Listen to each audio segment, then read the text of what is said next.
Zach Cherry with It Is What Vit Is with Lucas Wine and Spirits, and today we're going to talk about Colheita, and not only anyone, but the original, and I do believe the oldest of all still currently running Portuguese port producers. And I'd also like to introduce you to Stefano, who is with Kopke. And today we're going to just talk about the different styles and what it actually is. If you aren't familiar with it, it is a very unique style of port. We'll also have some LBV and also some Tawny, just flat out Tawny ports. We have, I believe, a 10, 20 year. Yeah, we have the 10 and the 20 and some entry level as well, some whites, some old whites as well, a 20-year-old white. Should be fun. Excellent, delicious. So I'll go ahead and turn it over to more of an expert for the next few minutes. Can you tell us a little bit about Colheita and specifically Kopke? Well, Kopke, you're right. It's actually the oldest port wine company still in existence today. It was established in 1638, so we've been around for a few years, and we were recognized in Portugal by the Shippers Association as the oldest company back in 1941. So we've been around for quite a few years. We're mostly known for our Colheita ports, as you were mentioning, although we produce a very wide range and comprehensive range of port wines. That's excellent. And then also, can you tell me a little bit, people know that there's two main style of ports, like there's Ruby and Tawny, and Colheita comes under the Tawny line. What makes it different from all other Tawnys as well? Well, basically, Colheita ports are by definition single harvest Tawny ports. So it's basically aged the same way as you would age a 10 or a 20-year-old Tawny, but instead of being a blend of younger and older wines, it's actually one single year indicated on the label. Nice. So it's probably a little bit easier to control quality at that point, where that's a great harvest. You do, although contrary to vintage ports, where it's mostly, and I would say 90% about what nature gives you in that year. Of course, with Colheitas, you have to start out with a very good year, but also what's going to really make it special is the amount of care and love you give the wine during its aging process, which can be as long as 80, 90, 100 years. I mean, the oldest Colheita that we're selling today is from 1935. So that's a lot of love and work goes into it to make it so special. So a little bit older than me, then. Just a touch, yeah. And then also, just to kind of bring it up, this is the first time that these are available in our market, at least. And I don't think there's really anything else in the market at all like it, to be honest. There's some big brands. I'm not going to drop any names right now, but there's some big brands of port that we currently have. But this is unique. This is something different. I'm actually really excited about this. And I'm not going to right now talk about pricing or anything like that. I just actually want to talk about the experience and the history. And if you follow our email, there'll be a link below, like right there, that will actually link up to our newsletter if you'd like to follow, where you can read up on these fantastic wines. Quite a few different categories of port for you to taste tonight. The first one is a white port, but it's a dry white port, which is actually... considering how old port wine is in general, it's actually a fairly recent category. It was established in the 1930s during the Spanish Civil War, simply because the English families that lived in Porto at the time always had their sherry as an aperitif, and they would have their port as dessert wines. Because of the Spanish Civil War, they couldn't get any sherry out of Spain, so they decided to create within the port wine universe something to replace sherry, and that's when the first dry white ports came to be. I just learned something new about white port. Yeah, you see. So this is a dry white. It's usually served chilled as an aperitif.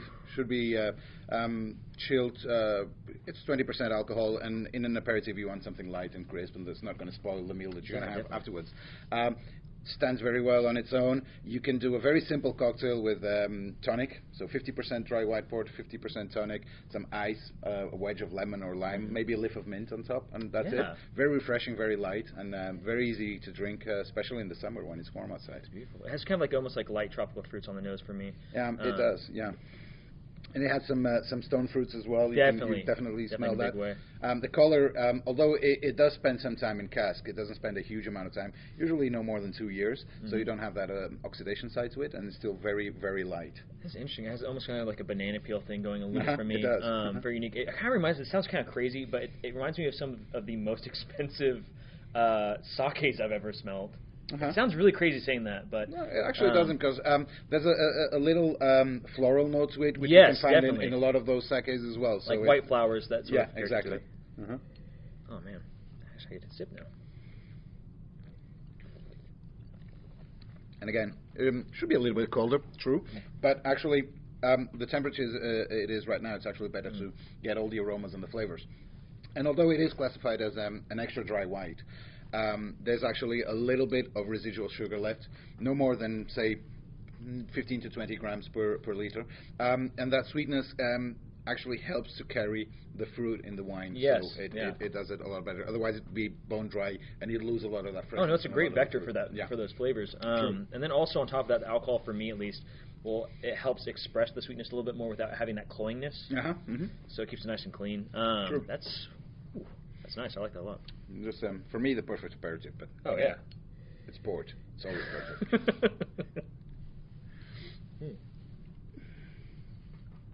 Excellent. Yeah. And then, what do we have up next? Well, next, we're still in the white ports. We've chosen to bring to the Kansas market a 20-year-old white port. We actually, our company as a producer is the only company that currently offers a 10, 20, 30, and 40 years old white ports. We actually offer also white Colheitas, which is something that is fairly rare in the port world. In this case, you can see immediately by the color that we're looking at something that's been aging in casks for a longer period. Again, 20 years average age on the wine. So you see that beautiful oxidation on the white wine. And so contrary to Tawny's that tend to become lighter with time, white ports tend to get darker. Up to a point at about 40 years old, it's almost impossible to separate, to differentiate between a 40-year-old white port and a 40-year-old Tawny. They're very, very similar in terms of color, at least. Then flavor is another thing. Yeah. I'm not gonna lie, this is actually the one I was most interested to try out, because I've never even seen anything else like this. It's a small niche of the market. It is growing, and I like to think that we've been part of the reason for that growth in the market.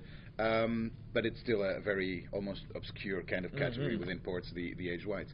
But you start getting very nice aromas like orange marmalade, a little bit of orange peel, some honey still coming into it, but already a slightly nutty side that comes from the oxidation side. I get that, and kind of a little bit of almost like a cinnamon, or a little bit. That's it might be beginning that more on the palate, but a little bit of pecan kind of. Oh, absolutely. Yeah, aromas. Coffee type aromas. And that's, I mean, those are all tertiary aromas that are coming from the aging inside the barrel. So the wood itself, especially because we don't use young wood, we always use old barrels for port. You don't want that whole green young wood thing for ports. The wood itself is not going to give a lot of flavor to the wine, because again it's been used so many times. But the thing is, it's a perfect vessel to let the wine very slowly oxidize. So oxygen is coming through the pores of the oak, and it's very slowly oxidizing the wine, which is the reason why it turns this beautiful golden color. Now, what's the rate of evaporation or the angel share on that? Oh, the angel share is depending on the size of the barrel you use. In a big vat, and by big, and I mean I'm talking about 50 to 80,000 liters. You'll have to do the conversion for that, I'm sorry. But it's about 3.8 liters to a gallon. In those we have about 2 to 2.5% evaporation per year in the big vats. In the smaller barrels where we age the Tawnies, we're talking about 3 to 3.5% per year, which is a very big angel share. Yeah, I was going to say that's... They always neglect to pick up the tab on that. Oh man, that's crazy.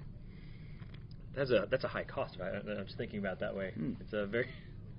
Just to put it simply, to make a 40-year-old port, you usually start with 2 barrels, you end up with 1 barrel. That's all lost.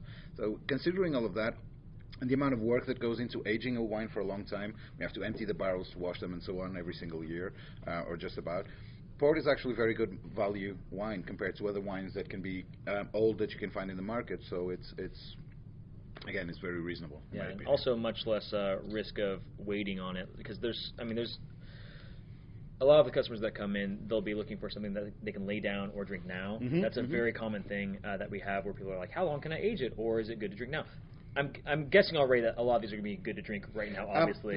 Pretty much all of them will not improve in the bottle. Yeah. If you want a port wine that will improve with time in the bottle for a long time, you're looking for vintage port. Yeah, exactly. That's the only one that's bottled without filtering, without stabilizing, 2 years after the harvest. So it's going to do all of its aging by call it reduction inside a bottle like a normal red wine would. Everything else that we have here is usually wood aged. That's perfect. Which, what that translates to is, because I've had the same problem with Barolos also, where someone comes in and they'll say, oh, well, I'm really interested in taking this wine, but I don't have to wait 20 years on it.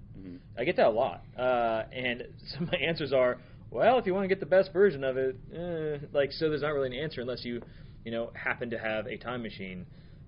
So I don't think you're going to be able to do that otherwise. And a lot of times there's also a risk factor with old still wines. You have to be completely sure of their provenance, of their origin, to know how they were stored. Because it may be a beautiful wine, but if it hasn't been stored properly, it probably went bad somewhere along the way.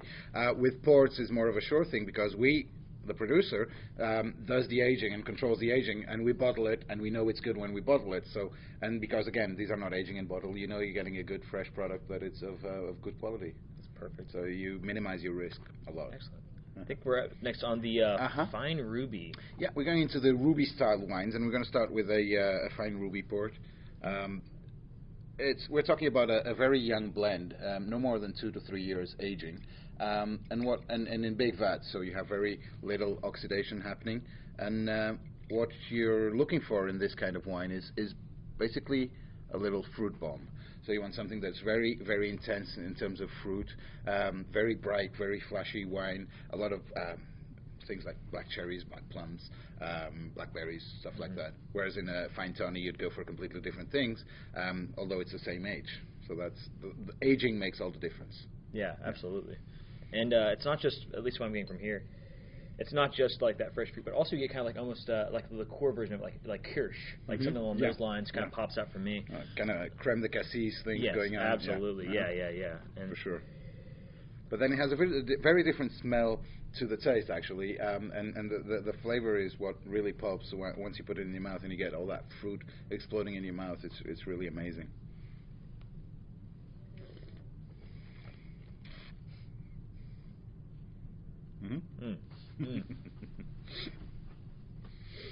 I got me. I love port.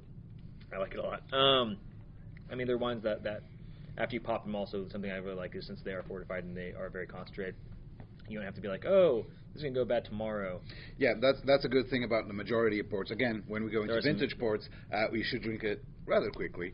A young vintage, say a 15-year-old vintage, you should drink it within the first 24 to 48 hours.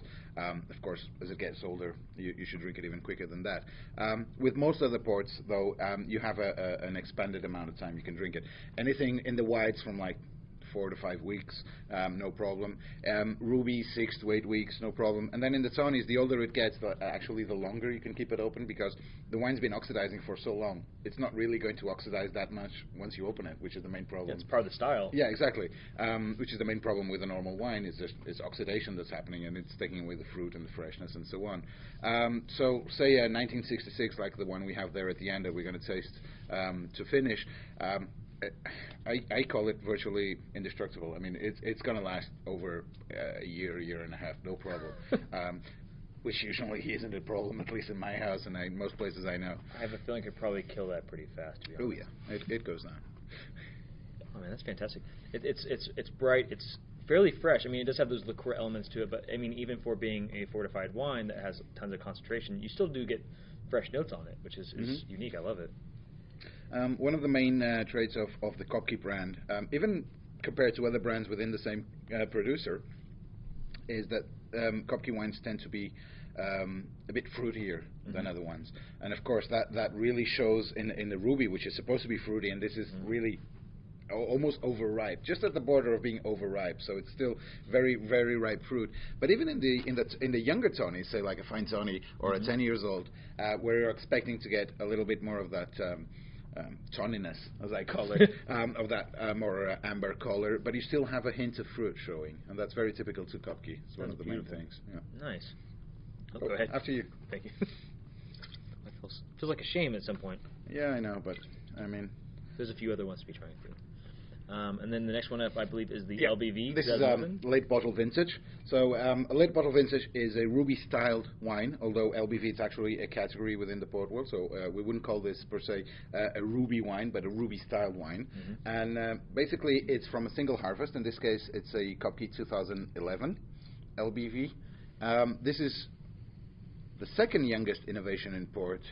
And this, the first LBV were first made in the 1960s, simply for people that were looking for something of a higher quality than a standard ruby, but something that they could actually drink without having to worry too much like they have to in a vintage, for example. So you don't have to drink it quickly, you don't have to decant it.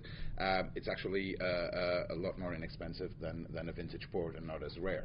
So although it is a premium category within the port universe, it's not as premium as a vintage port. And so it's something that you can drink, like an everyday wine. Yeah. This is a nice category to have. Yeah. And immediately the color you can see is a lot darker, a lot more concentration. In the mouth you're going to feel very intense tannins, but very well integrated, very round. A fuller body, but everything that you have in the rubies here, but with a bit more depth. It won't be as fresh, as exuberant as the standard ruby, but it'll have a much longer finish and much more complexity to it, which is what you want with a good LBV. Yeah, on the aroma, for me, for lack of a better term, it comes off a little bit more masculine, if that makes sense. Definitely a lot more structure, a lot more power. Oh man, it's going to be interesting to do that right next to the color immediately is a good indicator of what you're going to get. It's much darker, not as bright red as the standard ruby.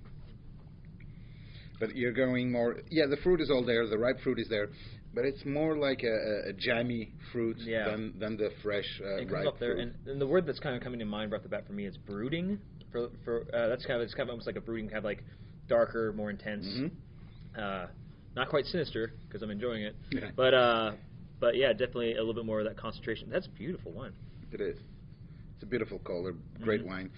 This is the perfect wine to pair with a nice cheese platter. Yeah. Typically, ruby ports you'd go for, you'd pair them with very intense, salty, spicy cheeses. Things like Stilton, Roquefort, spicy Gorgonzola, things like that. And it's actually a very big contrast between the cheese and the wine, which is very fruity and very sweet, but it all melts together in your mouth. Well, it's like kind of like sweet and salty always blends in really well Yeah. together, and that city will help cut in that fattiness that you can have from the cheese. And your body always identifies that as a very pleasant experience. Yeah, and absolutely. most people enjoy that very much. That's lovely. And also, before we jump to the next one, tell us a little bit about the label, because every single one's slightly unique. Yeah, they're what I like to call perfectly imperfect bottles. One thing it's very unique about our company is that we hand stencil every single bottle that we ship. So every single bottle will be slightly different from the other. We have a state-of-the-art bottling facility, brand new, which we just opened a little over a year ago, complete with robots and stuff to make up the pallets, all the bells and whistles.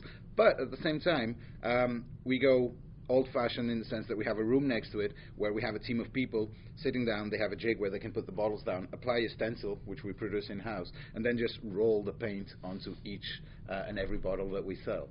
It's a fast-drying paint, so they can go through hundreds of bottles a day.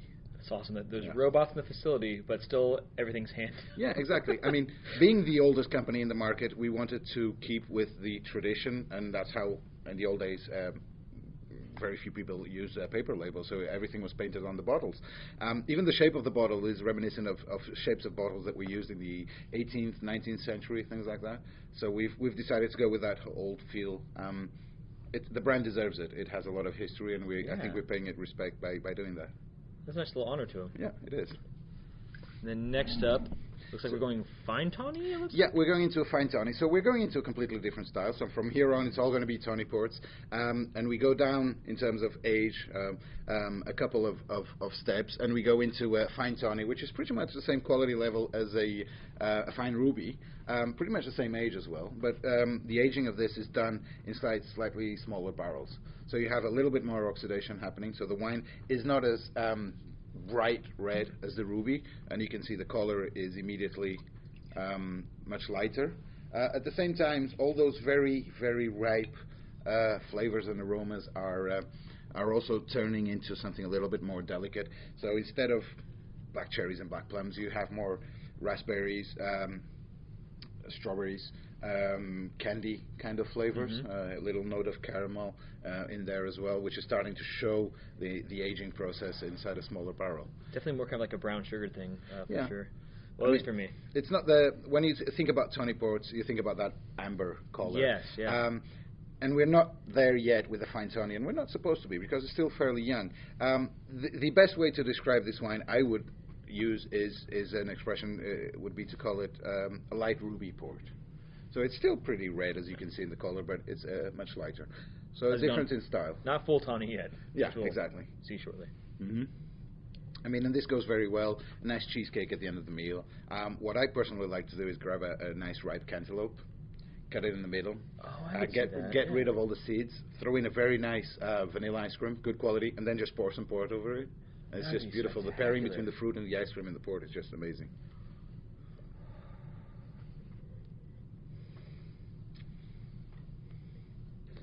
Again, you got some fruit in it, but much more subdued, much more quiet, more delicate wine than the ruby. I wouldn't say one is better than the other, it's just very different styles. A lot of people ask me, what do you prefer more, a ruby or a tawny? And again, they're different styles. It all depends on a bunch of factors. What you're pairing it with, how you feel that day, who you're sitting with, your mood that day. Everything impacts the way you taste any wine. So and port is no different. Yeah. And to me, it almost comes off more of like the fruit content is almost as the flavors that you get from like a baked tart of sorts. Yeah. That's kind of what I'm getting from it. True. So the essence is still there. It's quite clean. It's just it's not, like you were saying, as intense. Yeah. I mean, the base is the same. If you look at these two wines, the fine ruby and the fine tawny, the day that we fortify them, that we add the spirit to stop the fermentation and they become port wines officially, you could not tell one apart from the other. They're visually the same wine. And even in terms of flavor, they're both intense ruby wines. What's going to happen is that the fine tawny is going to evolve a little quicker due to the aging method than the ruby, and then it's going to develop all different sorts of flavors. So next we're going to go into the more established tawny style. We're going to go into 10 years old. I mean, this is a staple of ours. It's one of our biggest, one of our best sellers. And now, yes, we're starting to see the real tawny color, which basically tawny means amber, this color that you start seeing here. And then, again, it varies from producer to producer, so don't be surprised if some producers will have a lighter color or a darker color. These are the wines by which companies define their blending style.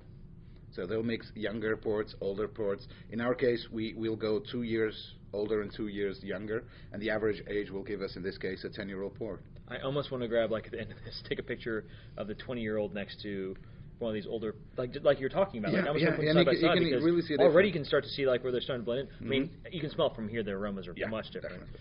But this wine has had a lot more time to age and to mature and to start becoming what you expect from an older tawny, which is getting all those tertiary aromas of dried fruits, spices, nuts, figs, things like that are coming in. And then the older it goes, the more complex those flavors and the more exotic they become as well. To the point where in the 1966 you start getting some funny stuff like iodine coming through and things like that, which is naturally occurring in nature. So it's actually something that's quite natural, and that happens a lot in very old tawny ports. That's amazing. Now, also, what makes a tawny port like a 10-year or a 20-year-old tawny port? I mean, they're not all exactly 10 years or 20 years. No. Yours is slightly different than some, but... Yeah, basically it's like I was saying, what we want with these wines, be it a 10, a 20, 30, or 40-year-old tawny, is to establish our style as blenders, as producers, but mostly as blenders of ports.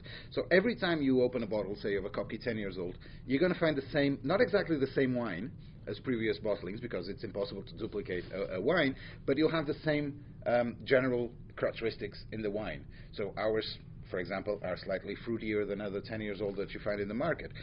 So every time you open a Kopke, you know that's what you're expecting. The difference, for example, towards a Colheita is that a Colheita, yes, has a little bit of the company's producing style, but it also tells you a lot about the year in which it was made. And that can vary quite a bit from year to year, whereas every time we make a batch of 10 years old, it will have those same characteristics. So it's kind of almost its own unique story on the vintages versus exactly. have. Yeah. So you have a little bit of the feel of the brand, but it also tells you a lot about that year. Was it a warmer year, a cooler year? more rain, less rain, so that will impact a lot the wine. Beautiful. I really like Tawny port a lot. I have to say that I like ruby styles. I love vintage port as well, especially older vintages. There's a big trend of drinking young vintage, which is perfectly okay. But I feel that you're robbing the wine from its potential of aging. So I like older vintages, but I'm a huge fan of Colheitas and of Tawnys, old Tawnys in general. I have a little bit of ginger coming through here. Yeah. And that stays with you. And I mean, Tawnys really have the longest finishes. They're amazing. Again, going back to the last wine you're tasting, it's a wine that 3 or 4 hours after you've had it, it's still going to be lingering in your mouth. You're still going to feel that flavor. That taste is going to stay with you for a long time. It's amazing. Yeah. And that's something I say a lot to our customers. If you're watching, you've probably heard me say this if I've talked to you specifically, is a lot of times the thing that sticks with me the most is the finish on a wine, and I feel that I can find the quality level in the finish. That's really what sticks with me. That's what makes me think about, was it a pleasant finish? And also, how long was that finish? How long did I get to enjoy that? How long of an experience did I get out of that wine? And, I mean, for the buck, I mean, if you have like a long experience of a great flavor, that's amazing. Yeah, definitely. That's a heck of a payout. I mean, really, if you think about it, I mean, how many times do you have a big Napa Cab and you taste it and you're sipping it and you're like, oh, this is really good, and like 30 seconds later you're like, oh, it's gone. It's done. So what you're getting for your buck is insane. Yeah, ports in general are like that, and this is not something that is unique to our brand, of course. And I'm a big defender of port wines in general. I love all port wines from many different producers, not only my ports. But yeah, port is very unique in the sense that the palette of aromas and flavors that you get is so unique to port that you don't find in anything else. Not at least in those kinds of combinations that you can find in port. And the finish, yeah, they're amongst the longest finish you can have in a wine. Amazing. For sure. So this is 2001 Colheita. So this is a slightly older bottling. This has been in the bottle for a couple more years than for example the 10 years old that we've had. It's still showing amazingly well. It's a 15-year-old wine now, and it's really, now we're getting into the more developed. And again, as it gets older, you're starting to get very complex aromas coming through. Just beautiful. And also, wine. it's just actually really pretty. Look, I mean, it doesn't have the bright colors of like say a ruby or something along those lines, but the rim variation, it's really cool to kind of just see like the meniscus, its separation. It's just cool to look at. Mm-hmm.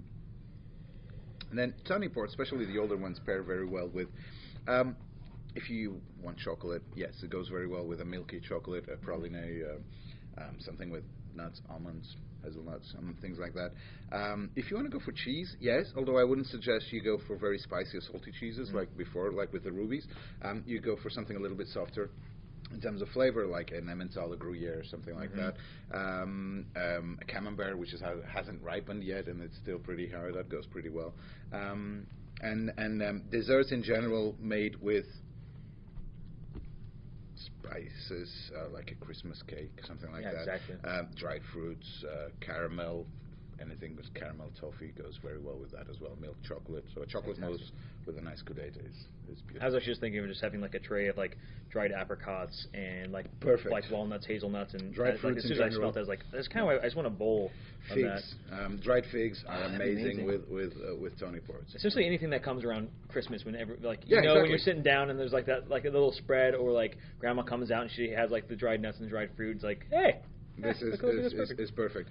Though these days becoming more and more politically incorrect, a good cigar with an old Tawny is also a great experience for people that actually enjoy cigars, which I'm not the case, but it's a very well-known combination as well. I think we're okay with cigars around here. So. Yeah, okay, then, okay, that's good. I think we're at Yaya's right now, by the way. Fantastic restaurant, but we're not that far away from Outlaw Cigar, which is like just down the road. So I think it'd probably be okay. It's a very famous combination. Some people actually did, like they do with cognac. They actually dip the tip of the cigar in old port, and it apparently is something very, very nice. And that actually sounds really good to me. And also, in sorry to interrupt you, but in some of the older Colheitas, you also get a lot of notes of tobacco and things like that. So you have actually a harmonization going between the cigar, not the smoky side of it, but the more vegetable side to it. Yeah, absolutely. I can see that, and I could really see with actually some like pipe tobacco. Something with a almost very like, aromatic. Absolutely, yeah. Like where you have more of that. I mean, I stay away from like the really dry English styles because I mean that with alcohol it almost burns. But yeah, I could definitely see it with some of the more kind of almost coffee-like as well type tones. So we're going for another Colheita now. In this case, it's going to be a 1996. This was actually bottled, as you can see in the back label, in 2016, so it's a true 20-year-old Colheita.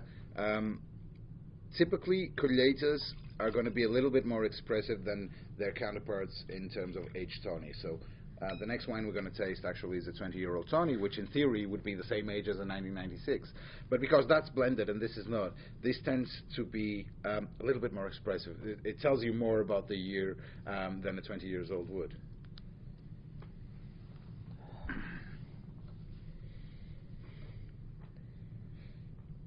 Now you're really getting into those complex tertiary aromas and flavors, and it's just amazing. It's just open. And another great thing, especially again with older Tawnies, is that every time you bring it to your nose or you put it in your mouth, you're gonna find something different in it. That's the real complexity of the wine, is that every time you sip it, you'll find something different that you didn't find the previous time you did.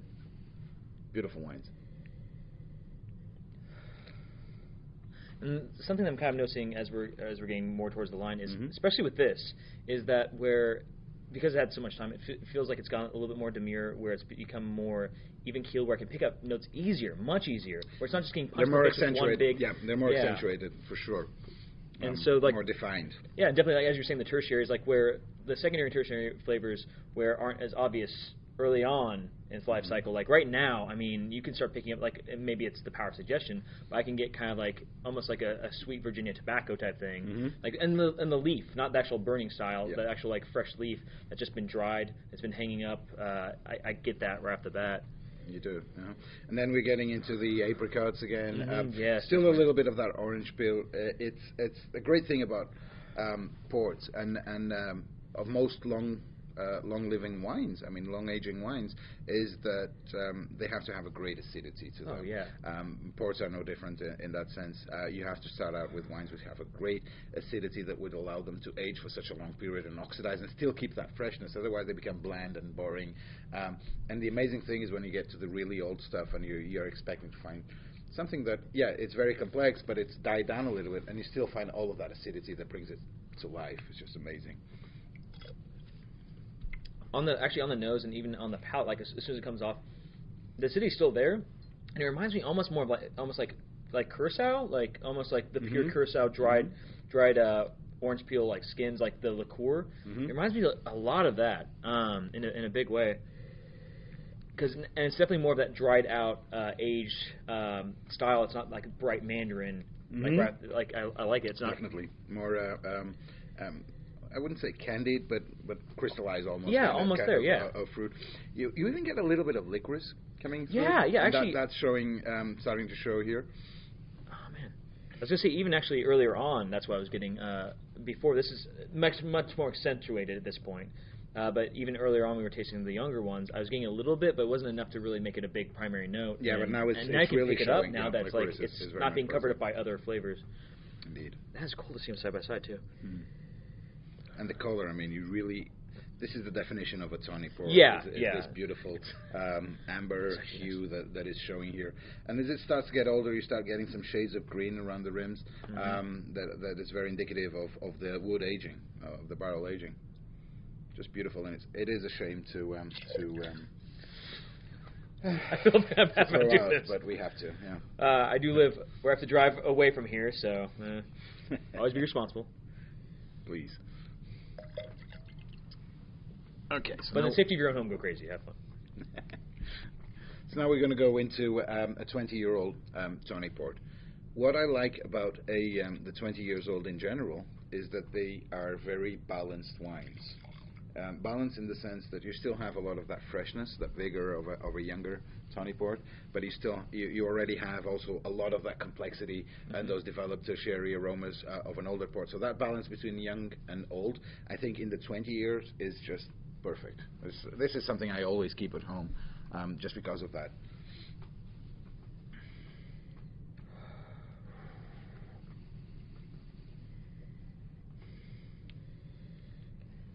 It's almost it sounds weird, but it's almost a more intense citrusy note to it. I think the acidity does come off a little bit tighter than on the nose, at least. I haven't tasted yet, but also, I mean, I don't know if this really matters, but like it almost has more of a prismatic effect in comparison, for me at least. The color is a lot deeper than other wines that we've tasted here before. Probably not as light as the 96, again, because it's a blended wine, so the style is slightly different. This is the Kopke style. I mean, very beautiful, developed aromas, but again, that fruit at the back is always present.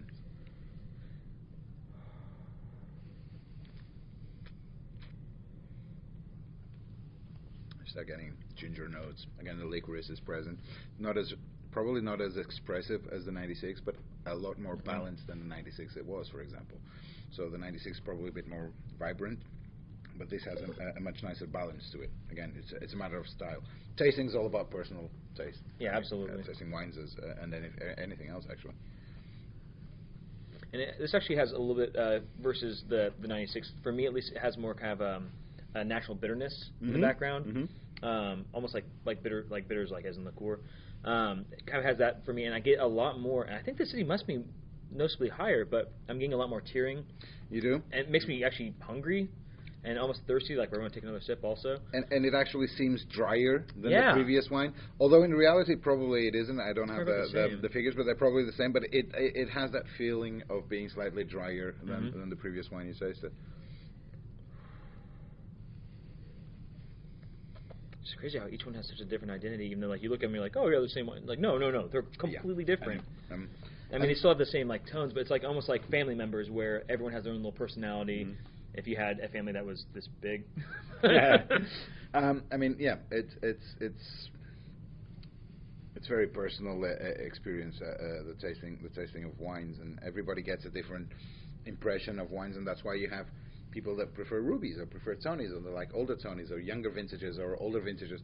That's all up to your personal taste, and so there's no such thing as saying, well, this is better than the other. If you like a ruby, standard ruby, better than a 20 years old Tawny, then the ruby is a better wine for you, and then you should go with it, because that's what you appreciate. You're looking for that fruit. And most people don't realize that there's such a huge variety of styles of port, and this is not everything that's available out there in the market. Even within our company, we have other styles that we don't have here. We have medium dry whites, extra sweet whites called Lagrima. We have very old dry white ports.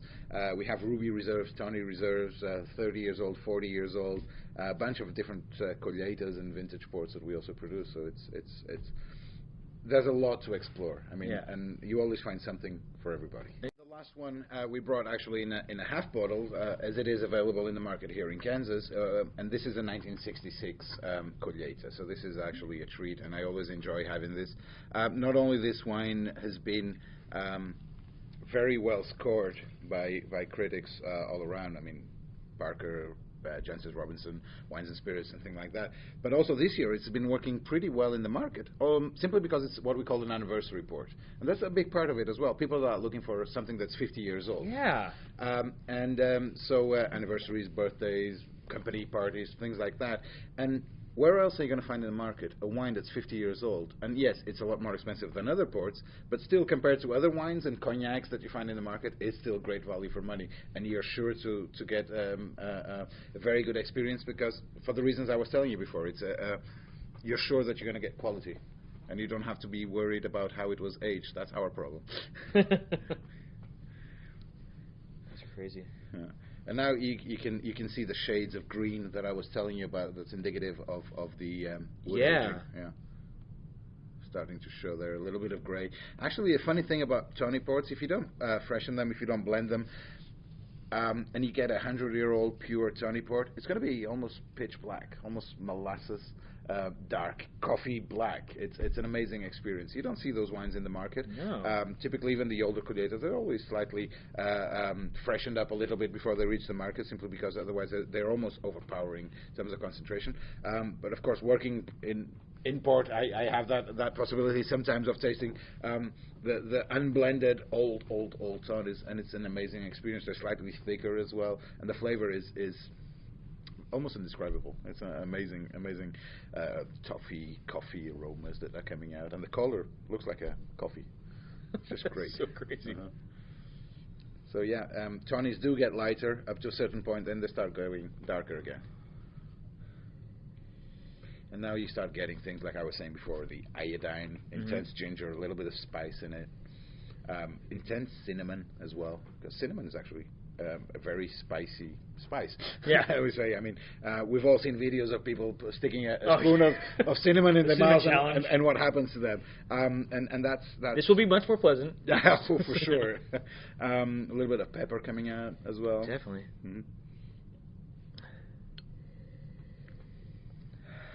I do get like a light smokiness to a tiny note. Oh, wow. The tobacco is present again. Yeah, and it's not just cinnamon. I actually get like, I don't know if anyone's familiar with like the type of furniture, but like Cinnabar, like the old furniture that actually has kind of like almost that unusual, like almost like musty scent. That's really feels like home almost when you smell it. But again, not in a bad way. No, in a great way. Sometimes you can get what they call the cupboard aromas and smells that can be a bit off-putting. Here it's a very fresh, very fresh kind of. Actually reminds me of my dad's old office. He actually had Cinnabar furniture everywhere and had like the old Japanese Cinnabar windows, and it honestly makes me like feel like I'm at home, like back on the West Coast where I used to live. Any wine that brings you back home is usually a good thing. So I do like Kansas a lot. One thing I forgot to mention, a Colheita by definition has to be aged a minimum of 7 years before it's released to the market. At Kopke, we choose to age them a minimum of 10 years before we release them, and then we will not put it all out there. We'll try and pace ourselves so that they can last for as long as possible. Like I said, that's the only way today we can still have wines from 1935 and 1937. But a wine like the 1966, which we're not going to order by the pallet. These are more expensive wines, they're rarer wines. So we're going to order maybe 20, 30, 40, 50 cases. That doesn't justify putting it through a bottling line because you lose a great amount of wine. Is wasted. So these are actually going to be taken straight from the barrel into a stainless steel container, taken to the bottling line, and then each of these bottles, the older ones, are going to be hand bottled. They don't go through a bottling line. Yeah, true. I mean, I can't even think of how many bottles we even have in the store there. I mean, think about it. You're going to waste at least a couple hundred liters of, again, please do the conversion and excuse me. You're going to waste at least a couple hundred liters of wine if you put it through a bottling line, and you don't want to waste a couple hundred liters of a 50-year-old wine. So that's okay if you're doing a standard port, a younger port that you're going to bottle by the pallets. But in the older stuff, we have to hand bottle it. So hand stenciled and hand bottled. That's what this Colheita was. And also for us Kansans, quarts. Think of liters as quarts. It's easy. It's the easiest way to think of it like right off the bat. It's about that size. It's pretty close. It's close for sure. It's like what 32 versus 33.8 ounces, something like that. Not the thing that I'm actually really getting off of this, and we'll wrap up in a second. Thanks for continuing through. Is the concentration of flavor. I really wasn't expecting. I thought it was going to be a lot more demure. I thought it was going to be a lot more kind of toned down. This might have. I mean, maybe it's just because it's the final one I'm trying, but it feels like it almost has more complexity and flavor than anything else up on the line. Oh, it does. It is by far the most complex wine that we have in this lineup, for sure. And again, that's all those tertiary aromas and flavors that are accumulating, that are coming up. And that's why I was saying, I mean, every time you bring it up to your nose, you'll find something different. That's the whole complexity of the wine that's showing. That's what makes these wines so amazing. And it fully lives up where on the nose it's quite complex and very interesting. It's a lot of times where you have, at least for me, where I have those older wines where the nose is beautiful and perfumey and really interesting, and then you take a sip and it's good, but it's not quite, doesn't quite live up to my expectations. Oh, this actually exceeds. Yeah, for sure. For sure. It's so rare to have that much characteristics that like go completely on level, because you can smell a lot more than you can taste by factors. But the amount of complexity that I'm just getting on the texture, the acidity, every single little aspect is just popping. That's the main reason why we start with the younger wines when we do a tasting. You go from, so in this case we did a younger white to an older white, a younger ruby to an older ruby, and then the Tawny is the same thing, younger to older, because the complexity is growing, and you don't want to go the other way around, because it's going to be much harder for you to taste. So you're always growing on your experience. Excellent. Well, that's fantastic. Well, we'll go ahead and wrap up on that. Thank you very much, Stefano. Oh, thank you, Zach. My pleasure. Thank pleasure. you for having me. Oh yeah, It's absolutely. been great being here. And if anyone's looking for this, my email will be right below, and you can contact us. Please go ahead and write any questions that you have in the descriptions, and I'll be happy to answer them. Thank you very much, and see you at the store.